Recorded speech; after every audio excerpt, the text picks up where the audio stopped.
Shalom corps du Christ, bonjour à vous, je vous crois très bien portant. Par la grâce de notre Seigneur Jésus, je suis très heureux de vous retrouver, ça fait un peu longtemps et je nous ai donc laissé sous un enseignement qui était destiné à la sanctification. Et nous allons continuer dans cet angle. Et je pense que ce que j'apporterai aujourd'hui va énormément vous bénir. Père éternel, je te prie et je t'en supplie, fais que ce message soit un message qui va encore bénir des vies, qui va encore impacter des vies et qui va nous permettre, oui, à nous tes enfants, de vivre dans la sanctification. C'est dans le nom de Jésus que nous avons ainsi prié. Amen. Très heureux de vous revoir, très heureux en tout cas. Nous avons eu des petits moments de changement de matériel, c'est ce qui explique un peu notre absence, mais nous sommes là pour vous. Alors aujourd'hui, je veux nous parler d'un point très important que je juge sur la sanctification. Et c'est ce sujet, ce thème, ce point très important, je le tire de l'histoire de Sodome et Gomorrhe. Je veux t'en faire part pendant moins de 30 minutes et je pense que ce que tu comprendras t'aidera à bien vivre dans la sanctification. Mais avant ça, j'aimerais qu'on puisse d'abord comprendre quelque chose de très important sur l'histoire de Sodome et Gomorrhe, des points qu'il faut aussi connaître, parce qu'il est bien beau que je vous parle de ce que Sodome nous apprend sur la sanctification, mais il sera aussi bien beau que vous ayez certains aperçus que vous pouvez tirer de l'histoire de Sodome et Gomorrhe. Alors, l'histoire de Sodome et Gomorrhe se retrouve dans le livre de Genèse, le verset 19. Lorsque vous lisez l'histoire, vous allez comprendre que Sodome et Gomorrhe est cité dans la Bible lorsque Dieu avait décidé de détruire ce peuple qui ne vivait plus selon la norme humaine. C'était un peuple qui commençait à vivre vraiment dans l'excès, dans l'abus, dans l'abomination. C'est ainsi que Dieu avait décidé de détruire Sodome et Gomorrhe. Mais en cherchant à détruire ce peuple, Dieu avait eu le temps de rencontrer Abraham, qui était l'oncle de Lot. Et Abraham a eu le temps de prier pour son neveu. Et en priant pour son neveu, Dieu avait décidé de l'épargner de cette destruction. Et c'est ainsi, quand vous lisez dans Genèse 19, vous allez voir que l'on nous parle des deux anges qui sont arrivés à Sodome et Gomorrhe afin de pouvoir sauver Lot, afin de faire en sorte à ce que Lot puisse quitter cette ville avant que la destruction ne puisse arriver. Et gloire à Dieu, il a pu sauver Lot, même si Lot avait eu à perdre sa femme pendant ce salut qui était dans un processus. Nous avons quand même pu sauver celui que nous étions venus sauver. Alors, prenez le temps de lire Genèse 19, tellement que je n'ai que 30 minutes avec moi. Je pense que je veux directement attaquer sur les points qu'il faut retenir, que l'on peut comprendre dans l'histoire de Sodome et Gomorrhe. Premièrement, comprenez que lorsque l'on parle de Sodome et Gomorrhe, le premier point que je juge être très important, c'est que Sodome et Gomorrhe nous emmènent à quitter d'un lieu. Nous quittons un lieu où il y a le mal. Nous quittons un lieu où le péché abonde. Et ça me rappelle vraiment notre vie ancienne en Christ, avant Christ. Nous étions dans un monde où le péché était permis. Nous étions dans un monde où le mal avait son plein droit en nous. Nous avons clairement la capacité de faire ce que l'on voulait. L'homme pouvait faire ce qu'il pensait par la tête. S'il jugeait garder les bonnes morales, il garde ses bonnes morales. S'il décide d'entrer dans l'abomination, il entrait dans l'abomination. Et Sodome et Gomorrhe me rappelle que de ce monde, nous étions appelés à sortir. Parce que tout monde où le nom de Dieu n'est pas mis en valeur, tout monde où Dieu n'est pas respecté, tout monde où Dieu n'est pas dans les normes, dans le cœur de l'homme, est un monde où nous sommes appelés à sortir. Tout monde où là où Jésus-Christ, notre Seigneur, notre Sauveur, nous qui avons été créés par lui, tout monde où il n'est pas mis en valeur, tout monde où il n'est pas mis dans la position qu'il faut dans le monde, dans le cœur de la personne, nous sommes appelés à quitter ce monde.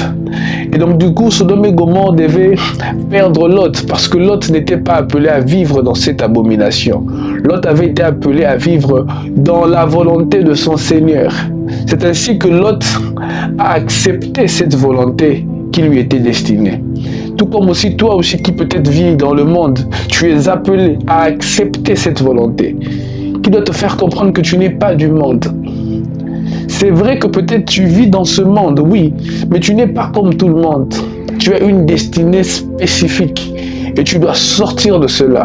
Et pour ça, il faut accepter de recevoir cette bonne parole qui t'est prêchée. Car Dieu a tant aimé le monde qu'il a aimé, qu'il a donné son Fils unique, afin que quiconque croit en lui ne périsse point, mais qu'il reçoive la vie éternelle. Reçois cette parole et décide maintenant d'être un partisan de ce monde, mais qui dans le fond n'est pas de ce monde. Lot était appelé à quitter Sodome et Gomorrhe parce que ce n'était pas un terrain qui lui était propice. Tout comme toi aussi dans ce monde où tu vis, où le péché t'est permis, où le mal t'est toléré, tu es appelé à quitter ce monde parce qu'il y a une personne qui est morte pour ton salut. Il y a une personne qui a donné sa vie à la croix afin que toi tu puisses avoir une vie nouvelle. Deuxièmement, apprenez que lorsqu'on lit l'histoire de Lot, on comprend une chose de très importante, c'est que l'on accepte de perdre pour bien conserver le divin en nous. Ça, je l'ai vraiment appris pendant que j'étais en train de méditer sur ce livre. Je ferai passer les messages en bas pour que vous puissiez lire avec moi.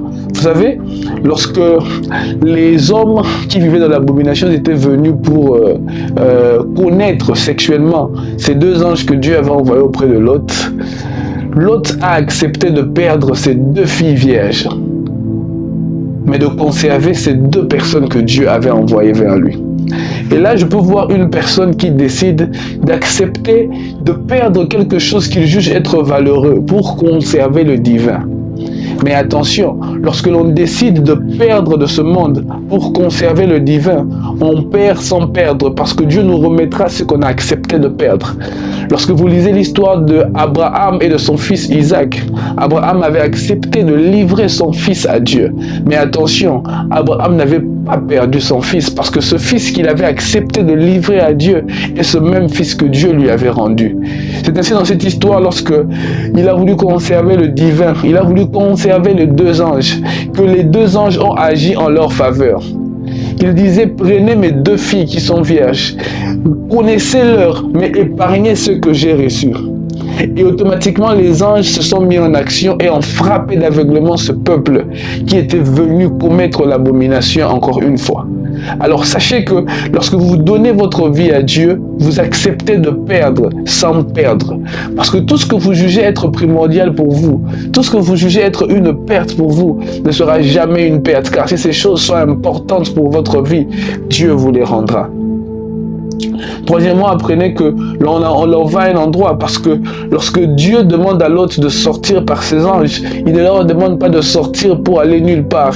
Il leur conduit vers une montagne qui sera le lieu de leur salut. Une montagne qui sera le lieu où ils seront appelés à ne pas vivre cette destruction, à ne pas mourir, à ne pas perdre la vie, à avoir la vie sauve.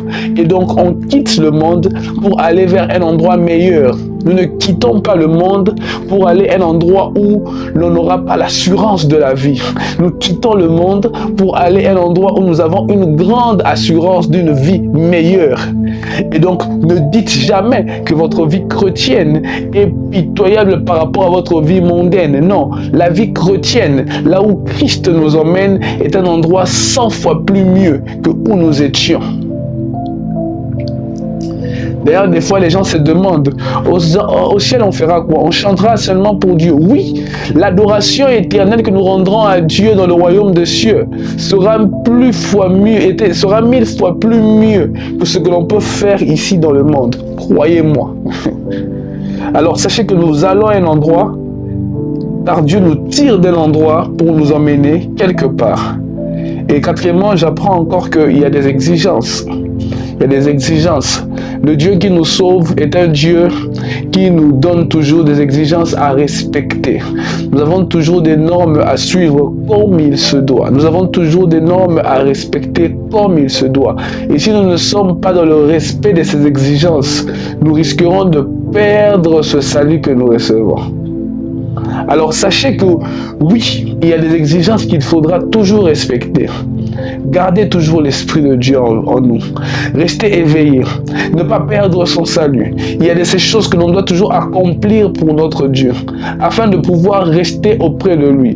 Quelqu'un peut dire, mais là nous sortons de la grâce. Non, la grâce n'exclut pas ce que l'on doit à Dieu. Dieu nous sauve par grâce, mais nous en retour, nous le devons quelque chose. Cinquièmement, apprenez que j'ai appris que de Sodome et Gomorrhe, que les exigences qui nous sont remises, nous devons les respecter.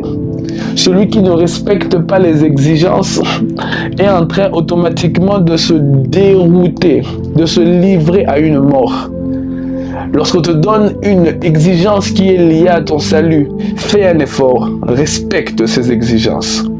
Septièmement, apprenez que l'on est accompagné, l'on n'est pas seul. Plusieurs des fois ont l'impression que Dieu les sauve et puis les abandonne. Non, c'est pour ça même que Christ disait, assurez aux disciples que je m'en vais, mais je ne vous laisserai pas orphelins. Je vous envoyerai le Paraclétos, un autre moi, qui demeurera avec vous. Ne pensez jamais que lorsque Dieu nous sauve, il nous abandonne. Non, Dieu ne nous a jamais laissés seuls. Dieu nous sauve et nous accompagne jusqu'à ce qu'on arrive où il veut que nous puissions arriver. En aucun cas, Dieu peut t'abandonner dans ton chemin. J'aimerais dire à une personne qui a l'impression que Dieu lui a abandonné, non, il est seulement là, près de toi. Regarde bien, ouvre les yeux des esprits, de ton esprit, et vois Dieu être à côté de toi. Dans les moments de joie, dans les moments de tristesse, Dieu est là. Il ne nous abandonne en aucun cas, à moins que nous l'ayons abandonné. Dieu ne nous abandonne jamais. D'ailleurs, je me rappelle bien, l'une des choses que Dieu m'a toujours promise, il m'a dit, je serai toujours avec toi, tant que tu décideras toujours d'être avec moi. Tant que tu veux être avec Dieu, Dieu ne t'abandonnera pas. Septièmement, apprenez que dans notre appel à quitter d'un endroit où Dieu nous demande de quitter, nous avons la capacité de sauver d'autres personnes. Et j'aimerais parler un peu à ceux qui ont quitté le monde sans faire part à ses amis du pourquoi il a quitté ce monde. Je ne trouve pas cela bien. De quitter le monde de la prostitution sans informer à ses amis prostituées que nous quittons ce monde parce que dans ce monde, nous avons la mort. Parce que dans ce monde, nous sommes loin de celui qui nous sauve. Vous avez le droit, après avoir reçu votre salut, de dire à ceux qui étaient avec vous dans le monde que oui, quittons ce monde parce que moi, j'ai trouvé mieux. J'ai trouvé Christ. Je veux quitter de ce monde. Alors, j'aimerais que tu puisses aussi suivre ce chemin que je vais emprunter. C'est ainsi que les anges disent même à l'autre, as-tu des beaux-fils, des gendres, afin que tu ne puisses pas quitter Sodome et Gomorrhe seul, afin que tu puisses aller avec eux. Parce que cela est toujours très important de savoir que lorsqu'on quitte d'un endroit où Dieu nous demande de quitter, il est toujours mieux de dire à ceux qui sont dans la même saleté qu'il faut quitter aussi. Huitièmement, apprenez que oui, on peut aider les autres, mais l'on ne reste pas avec les autres. Qu'est-ce que cela veut dire? Par là, j'aimerais dire à quelqu'un ceci. Plusieurs, en voulant aussi sauver ceux qui sont restés, décident de rester avec eux et finissent par se retrouver dans ce qu'ils avaient décidé d'arrêter. Parce que c'est eux qui finissent par attirer ceux qui ont voulu quitter le monde à rester dans le monde. Sachez qu'à chaque fois que vous voulez sauver ceux qui sont restés dans un monde où vous étiez plongé à 100%, à chaque fois que vous voulez aussi les sauver, n'en faites pas de trop. Si cela ne marche pas, limitez-vous à prier pour eux et quittez. Parce que ta faiblesse peut facilement te récupérer. Ta faiblesse peut facilement te ramener dans ce que tu avais vomi. Lorsque tu veux sauver celui qui était prostitué comme toi, ne reste pas tout le temps dans ce secteur de prostituées disant que tu veux les sauver. Généralement, prie et parle et demande au Saint-Esprit d'agir. Car si tu décides peut-être de rester dans cet endroit-là, tu peux te retrouver à retomber dans ce que tu avais abandonné. Parce que ta faiblesse peut facilement te récupérer. Alors sachez que même l'ange avait vu que Lot était en train de traîner pour sortir, en cherchant, voulant parler à ses gendres, à ses filles. Et l'ange le prit par la main de la force. Il le prit par sa main et le sortit, l'emmena à la porte de Sodome et Gomorrhe pour le dire de partir et de ne pas regarder en arrière. Parce que si tu restes en un endroit, tu peux même perdre la bonne motivation que tu avais. Je dois quitter le monde, je dois arrêter, je dois abandonner. Mais tellement que tu ne veux pas quitter le secteur, tu te retrouves à retomber dans ce que tu as décidé d'abandonner. Et pour finir maintenant, le dernier point que j'aimerais soulever est le point principal que j'ai appris sur ce que Sodome et Gomorrhe nous apprend sur la sanctification. Ce point est un point que je juge être très important, que l'on doit tous connaître pour notre sanctification. C'est que celui qui veut vivre dans la sanctification doit comprendre que l'on ne regarde pas en arrière. C'est d'ailleurs l'histoire la plus marquante du salut que Dieu a voulu remettre à Lot et sa famille. Lorsque l'on quitte le monde, lorsqu'on décide de quitter cet endroit où la saleté était notre partage, où le péché était notre quotidien, où nous étions des personnes animales, des personnes qui vivaient loin des normes de Dieu, les personnes qui vivaient selon leur chair, selon le besoin de leur chair. Leur chair se dit « masturbe-toi », ils se masturbent. Leur chair leur disent « ayez 3 copines, allez coucher avec des femmes », ils vont, ils obéissent à ce que leur chair leur... Sachez que lorsqu'on décide de quitter ce monde, il faut faire toujours un effort de ne plus regarder en arrière. Lorsque Dieu m'a emmené à comprendre ce que Sodome et Gomorrhe m'apprend sur la sanctification, il a insisté ceci, ne regardez pas en arrière, parce qu'en regardant en arrière, attention, il se peut que vous puissiez rester figé. L'ange avait dit à Lot et à sa famille, allez-y, mais s'il vous plaît, ne regardez pas en arrière, courez, ne vous arrêtez pas à la plaine, ne vous arrêtez pas aux alentours de Sodome et Gomorrhe. D'ailleurs, je crois l'avoir déjà prêché sur les extrémités du monde. Il leur dit, ne soyez pas à la plaine, aux alentours de Sodome et Gomorrhe, non, allez-y jusqu'à la montagne, allez jusqu'à la finalité du point que je suis en train de vous donner, parce que si vous vous arrêtez dans les extrémités, sachez que vous allez mourir, et s'il vous plaît, ne regardez pas en arrière. Lorsque Jésus vient dans notre vie, il nous donne une nouvelle mentalité. Lorsque Christ vient dans notre vie, il nous donne une nouvelle façon de vivre. Le métanoïa, le renouvellement de l'intelligence, une nouvelle structure de vie, une nouvelle façon d'être. D'ailleurs, j'aimerais dire à un chrétien ceci, ne compare jamais tes pensées aux pensées d'un païen, parce qu'un chrétien a une pensée par rapport au païen.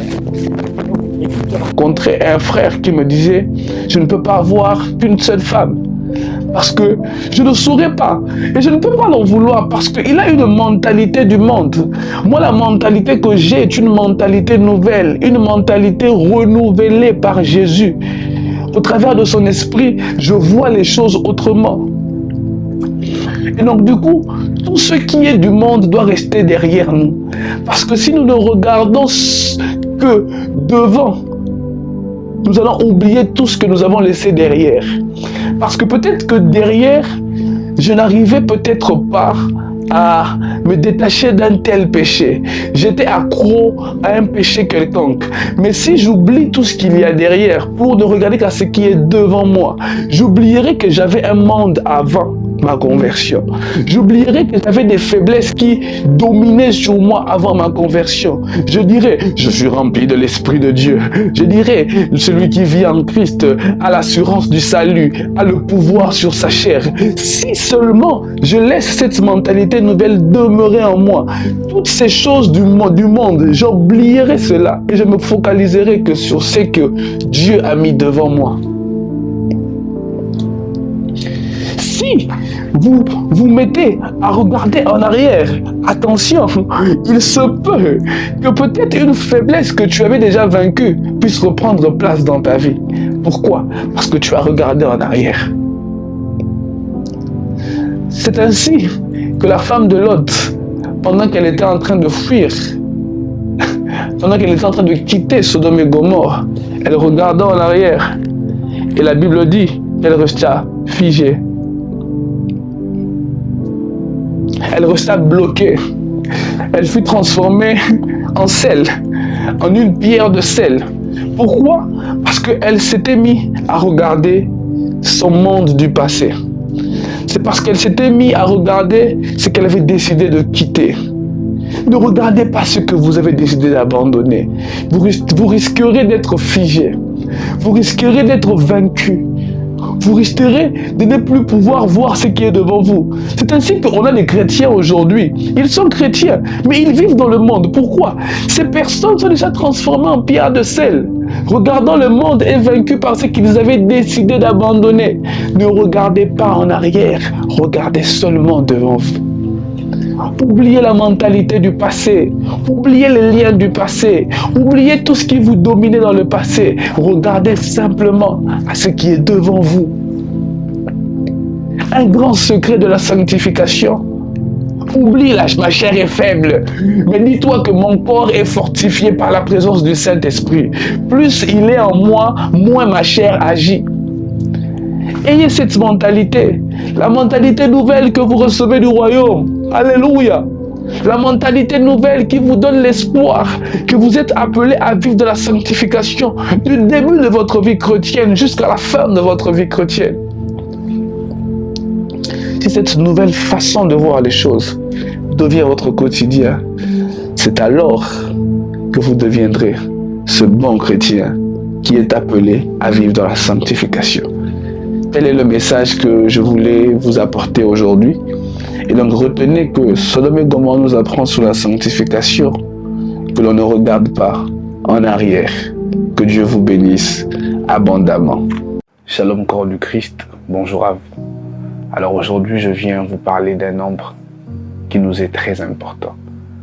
Nous voulons lancer une campagne qui va nous conduire vers nos 100 000 abonnés sur notre compte Instagram. Et pour ça, on aura besoin de toutes ces personnes qui nous suivent, car nous savons que les messages que nous postons de manière fréquente sont des messages qui vous bénissent énormément. Et aujourd'hui, nous venons faire appel à vous, de partout où vous êtes, de bien vouloir accepter, de vous abonner à notre compte Instagram, afin que ce média très puissant que nous voulons créer au niveau des réseaux sociaux puisse devenir une réalité. De là où tu es, tu reconnais que nous sommes une bénédiction pour toi. Je t'appelle aujourd'hui. Abonne-toi de là où tu es. Et Dieu du haut des cieux ne manquera pas de te bénir. Paix et grâce chez vous.